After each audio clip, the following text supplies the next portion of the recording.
ನಮಸ್ಕಾರ ಸ್ನೇಹಿತರೆ. ರಾತ್ರಿ ಮಲಗುವ ಮೊದಲು ಮತ್ತು ಬೆಳಿಗ್ಗೆ ಎದ್ದ ಕೂಡಲೇ ಭಗವಾನ್ ಶ್ರೀಕೃಷ್ಣನ ವಾಣಿಯನ್ನು ಕೇಳಿ. ಅದು ನಿಮ್ಮ ಜೀವನವನ್ನೇ ಬದಲಾಯಿಸುತ್ತದೆ. ಇಂದು ನಾವು ಶ್ರೀಕೃಷ್ಣನ ಅಮೃತ ವಚನಗಳನ್ನು ಕೇಳೋಣ. ಶ್ರೀಕೃಷ್ಣನು ಹೇಳುತ್ತಾನೆ, ಆಲಸ್ಯ ಪಡುವ ವ್ಯಕ್ತಿ ಎಂದಿಗೂ ಯಶಸ್ವಿಯಾಗುವುದಿಲ್ಲ. ಜೀವನದಲ್ಲಿ ಆರಾಮವನ್ನೇ ಪ್ರೀತಿಸುವವನು ಕಠಿಣ ಪರಿಶ್ರಮವನ್ನು ಇಷ್ಟಪಡುವುದಿಲ್ಲ. ಇಂತಹ ವ್ಯಕ್ತಿ ಹೇಗೆ ಯಶಸ್ವಿಯಾಗಬಹುದು? ಆದ್ದರಿಂದ ನೀವು ಯಾವುದೇ ಕಾರ್ಯವನ್ನು ಮಾಡಲು ಇಚ್ಛಿಸಿದರೆ ಇಂದಿನಿಂದಲೇ ಆಲಸ್ಯವನ್ನು ತ್ಯಜಿಸಿ, ಕೆಲಸವನ್ನು ಮುಂದೂಡುವ ಅಭ್ಯಾಸವನ್ನು ಬಿಡಿ. ಏಕೆಂದರೆ ಸಮಯಕ್ಕೆ ಸಿದ್ಧನಾಗಿರದವನು ಕೊನೆಗೆ ಪಶ್ಚಾತ್ತಾಪದಲ್ಲೇ ಮುಳುಗುತ್ತಾನೆ. ವ್ಯಕ್ತಿಯ ಜೀವನದಲ್ಲಿ ಯಶಸ್ಸು ಕಾಣದಿರುವ ಪ್ರಮುಖ ಕಾರಣ ಅವನಿಗೆ ತನ್ನ ಮೇಲೆ ಇರುವ ವಿಶ್ವಾಸದ ಕೊರತೆ. ತನ್ನ ಮೇಲೆ ನಂಬಿಕೆ ಇರುವವನು ಮಾತ್ರ ಜೀವನದಲ್ಲಿ ಯಶಸ್ವಿಯಾಗುತ್ತಾನೆ. ತನ್ನ ಮೇಲೆ ನಂಬಿಕೆ ಇಲ್ಲದವನು ಎಂದಿಗೂ ಯಶಸ್ಸು ಪಡೆಯಲಾರ. ಒಮ್ಮೆ ದಾನವೀರ ಕರ್ಣನು ತನ್ನ ದುಃಖವನ್ನು ಶ್ರೀಕೃಷ್ಣನ ಮುಂದೆ ಹೇಳಿದನು. ಪ್ರಭು, ನಾನು ಹುಟ್ಟಿದಾಗ ನನ್ನ ತಾಯಿ ನನ್ನನ್ನು ತ್ಯಜಿಸಿದರು. ದ್ರೋಣಾಚಾರ್ಯರು ನನಗೆ ಕ್ಷತ್ರಿಯನಲ್ಲವೆಂದು ಶಿಕ್ಷಣ ನೀಡಿಲ್ಲ. ಇದರಲ್ಲಿ ನನ್ನ ತಪ್ಪೇನು? ದ್ರೌಪದಿಯ ಸ್ವಯಂವರದಲ್ಲಿ ನನಗೆ ಅವಮಾನವಾಯಿತು. ಇದಕ್ಕೂ ನಾನು ಕಾರಣವೇ? ಅದಕ್ಕೆ ಶ್ರೀಕೃಷ್ಣನೂ ಹೇಳಿದರು, ಕರ್ಣ, ಸ್ವಲ್ಪ ಗಮನದಿಂದ ಕೇಳು. ನಾನು ಹುಟ್ಟಿದಾಗಲೇ ಕಾರಾಗೃಹದಲ್ಲಿದ್ದೆ. ಹುಟ್ಟಿದ ಕ್ಷಣದಲ್ಲೇ ಮರಣ ನನ್ನನ್ನು ಕಾಯುತ್ತಿತ್ತು. ಹುಟ್ಟಿದ ರಾತ್ರಿ ನನ್ನನ್ನು ನನ್ನ ತಂದೆ ತಾಯಿಯಿಂದ ದೂರ ಮಾಡಲಾಯಿತು. ಬಡ ಕುಟುಂಬದಲ್ಲಿ ಬೆಳೆದ ನಾನು ಕೈಯಿಂದಲೇ ಗೋಮಯವನ್ನು ಎತ್ತಬೇಕಾಯಿತು. ನಡೆಯಲು ಕೂಡ ತಿಳಿಯದ ವಯಸ್ಸಿನಲ್ಲಿ ನನ್ನ ಮೇಲೆ ಪ್ರಾಣಘಾತಕ ದಾಳಿಗಳು ನಡೆದವು. ನನ್ನನ್ನು ಕೊಲ್ಲಲು ಪುನಃ ಪುನಃ ಪ್ರಯತ್ನಿಸಲಾಯಿತು. ನನಗೆ ಬಾಲ್ಯದಲ್ಲಿ ಶಿಕ್ಷಣವೂ ಇರಲಿಲ್ಲ, ಅರಮನೆಯೂ ಇರಲಿಲ್ಲ, ಗುರುಕುಲವೂ ಇರಲಿಲ್ಲ, ದೊಡ್ಡ ಸೇನೆಯೂ ಇರಲಿಲ್ಲ. ಆದರೂ ನನ್ನ ಮಾವನಾದ ಕಂಸನು ನನ್ನನ್ನು ತನ್ನ ಅತಿದೊಡ್ಡ ಶತ್ರುವೆಂದು ಭಾವಿಸಿದನು. ನನ್ನ ಜೀವನವು ಅನೇಕ ಕಷ್ಟಗಳಿಂದ ತುಂಬಿತ್ತು. ಜೀವನದಲ್ಲಿ ಎಷ್ಟು ಬಾರಿ ಅವಮಾನವಾಗುತ್ತದೆ ಎಂಬುದು ಮುಖ್ಯವಲ್ಲ. ಆ ಅವಮಾನಕ್ಕೆ ನೀನು ಹೇಗೆ ಉತ್ತರಿಸುತ್ತೀಯೋ ಅದೇ ಮುಖ್ಯ. ನೀನು ಪಡೆದ ಜ್ಞಾನವನ್ನು ಹೇಗೆ ಉಪಯೋಗಿಸುತ್ತೀಯೋ ಮತ್ತು ಸವಾಲುಗಳನ್ನು ಹೇಗೆ ಎದುರಿಸಿ ಮುಂದುವರಿಯುತ್ತೀಯೋ ಅದೇ ಜೀವನದ ಅಸಲಿ ಪಾಠ. ಕೆಲವು ಪಾಠಗಳನ್ನು ಪುಸ್ತಕಗಳಿಂದ ಮಾತ್ರ ಕಲಿಯಲು ಸಾಧ್ಯವಿಲ್ಲ. ಕೆಲವೊಮ್ಮೆ ಕೆಟ್ಟ ಜನರಿಂದಲೂ ಬಹಳನ್ನು ಕಲಿಯಬಹುದು. ತಪ್ಪುಗಳು ಕಷ್ಟಪಡುವವರಲ್ಲಿಯೇ ಕಾಣಿಸುತ್ತವೆ. ಕೆಲಸವಿಲ್ಲದವನು ಇತರರಲ್ಲೇ ದೋಷ ಹುಡುಕುತ್ತಾನೆ. ವ್ಯಕ್ತಿಗೆ ಗೌರವ ಅವಶ್ಯಕತೆ ಮುಗಿದಾಗ ಅಂತ್ಯವಾಗುವುದಿಲ್ಲ. ಅವನ ಮೌಲ್ಯ ಕಳೆದು ಹೋದಾಗ ಗೌರವ ಕಳೆದು ಹೋಗುತ್ತದೆ. ಮಾತನಾಡುವುದನ್ನು ಕಲಿಯಿರಿ, ಇಲ್ಲವಾದರೆ ಜೀವನ ಪೂರ್ತಿ ಕೇಳಬೇಕಾಗುತ್ತದೆ. ನೀನು ಎಷ್ಟು ಬುದ್ಧಿವಂತಿಕೆಯಿಂದ ಮಾತನಾಡಿದರೂ ಕೇಳುವವನು ತನ್ನ ಮನಸ್ಸಿನ ಮಟ್ಟದಂತೆ ಅರ್ಥ ಮಾಡಿಕೊಳ್ಳುತ್ತಾನೆ. ನಿನ್ನನ್ನು ಮರೆತವರೂ ಕೂಡ ಸಮಯ ಬಂದಾಗ ನಿನ್ನನ್ನು ನೆನಪಿಸಿಕೊಳ್ಳುತ್ತಾರೆ. ಜೀವನದಲ್ಲಿ ನಾವು ಬೇಕಾದ ಪಾತ್ರ ಸಿಗುವುದಿಲ್ಲ. ಜೀವನವನ್ನು ನಾವು ನಮ್ಮಿಂದಲೇ ಬದುಕಬೇಕು. ಅಂತ್ಯ ಸಂಸ್ಕಾರ ಮಾತ್ರ ಇತರರ ಭುಜಗಳ ಮೇಲೆ ನಡೆಯುತ್ತದೆ. ನಿನ್ನ ನಗು ದೇವರ ಸಹಿ, ಅದನ್ನು ಕಣ್ಣೀರು ಅಥವಾ ಕೋಪದಿಂದ ಅಳಿಸಬೇಡ. ಈ ಲೋಕದಲ್ಲಿ ಯಾರೂ ಹುಟ್ಟುವಾಗ ಶತ್ರುಗಳಲ್ಲ. ನಮ್ಮ ವರ್ತನೆ ಮತ್ತು ಮಾತುಗಳು ಜನರನ್ನು ಸ್ನೇಹಿತರಾಗಿಯೂ ಶತ್ರುಗಳಾಗಿಯೂ ಮಾಡುತ್ತವೆ.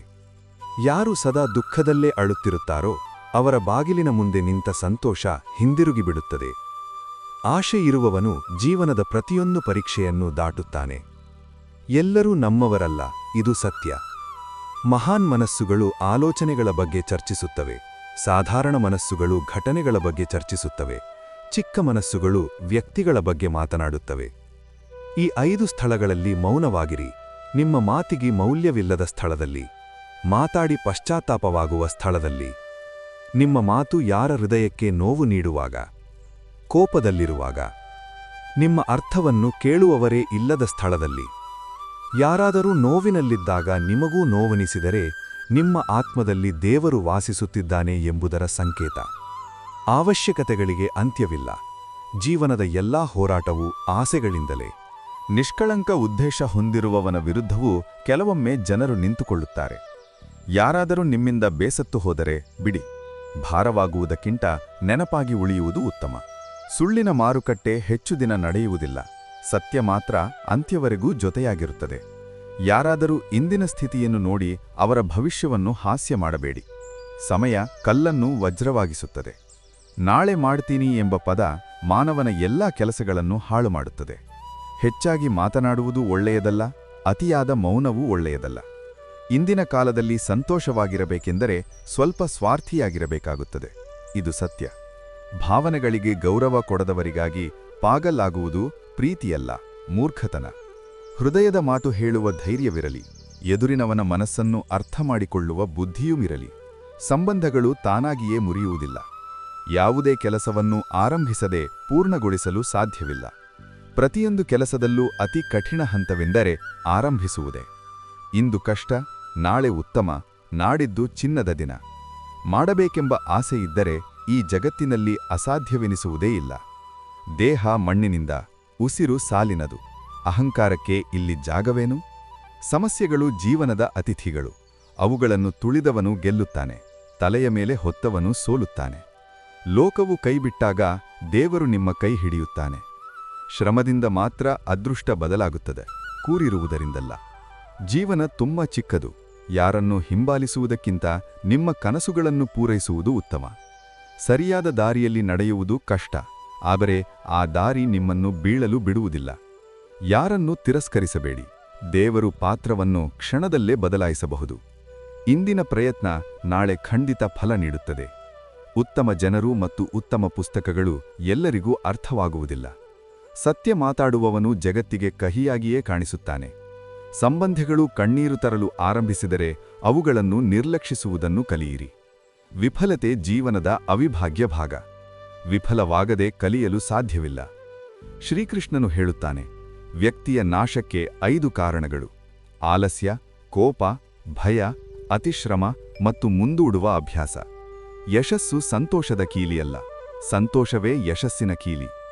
ಮರ ಎಲೆಗಳನ್ನು ಬದಲಾಯಿಸುತ್ತದೆ, ಬೇರುಗಳನ್ನು ಅಲ್ಲ. ತತ್ವವನ್ನು ಬಿಡಬೇಡಿ, ಮಾರ್ಗವನ್ನು ಬದಲಾಯಿಸಿ. ಕಷ್ಟಗಳು ನಿಮ್ಮನ್ನು ಇನ್ನಷ್ಟು ಬಲಿಷ್ಠನಾಗಿಸುತ್ತವೆ. ನಿಮ್ಮ ಸಮಸ್ಯೆಗಳನ್ನು ಎಲ್ಲರೊಡನೆ ಹಂಚಿಕೊಳ್ಳಬೇಡಿ. 80% ಜನರಿಗೆ ಕಾಳಜಿಯೇ ಇಲ್ಲ, ಉಳಿದ 20% ಜನರಿಗೆ ಸಂತೋಷ. ಅತಿಯಾದ ನಿರೀಕ್ಷೆಯೇ ಅತಿದೊಡ್ಡ ನೋವಿನ ಮೂಲ. ಕನ್ನಡಿ ಮತ್ತು ಸಂಬಂಧ ಎರಡೂ ನಾಜೂಕು. ಕನ್ನಡಿ ತಪ್ಪಿನಿಂದ ಒಡೆಯುತ್ತದೆ, ಸಂಬಂಧ ತಪ್ಪು ಅರ್ಥದಿಂದ. ಕಾಲವೇ ಜೀವನದ ನಿಜವಾದ ಆಟಗಾರ. ತೋಟಗಾರ ಮತ್ತು ರಾಜನ ಕಥೆ. ದೇವರ ಕೃಪೆಯಿಂದ ಕಷ್ಟವೂ ರಕ್ಷಣೆಯಾಗಿ ಬದಲಾಗುತ್ತದೆ. ಸ್ನೇಹಿತರೆ, ಒಳ್ಳೆಯ ಸಮಯದಲ್ಲಿ ದೇವರಿಗೆ ಕೃತಜ್ಞತೆ ಸಲ್ಲಿಸಿ. ಕೆಟ್ಟ ಸಮಯದಲ್ಲಿ ಸಹನೆ ಇರಲಿ. ಸಣ್ಣ ಸಮಸ್ಯೆಗಳೇ ದೊಡ್ಡ ಸವಾಲುಗಳಿಗೆ ನಮ್ಮನ್ನು ಸಿದ್ಧಪಡಿಸುತ್ತವೆ. ಸಮಯದ ಮೇಲೆ ಮಾತ್ರ ನಂಬಿಕೆ ಇಡಬೇಡಿ. ಅದೃಷ್ಟವಂತನ ಕೈ ಖಾಲಿಯಾಗಬಹುದು, ಆದರೆ ಶ್ರಮಿಸುವವನ ಕೈ ಎಂದಿಗೂ ಖಾಲಿಯಾಗುವುದಿಲ್ಲ.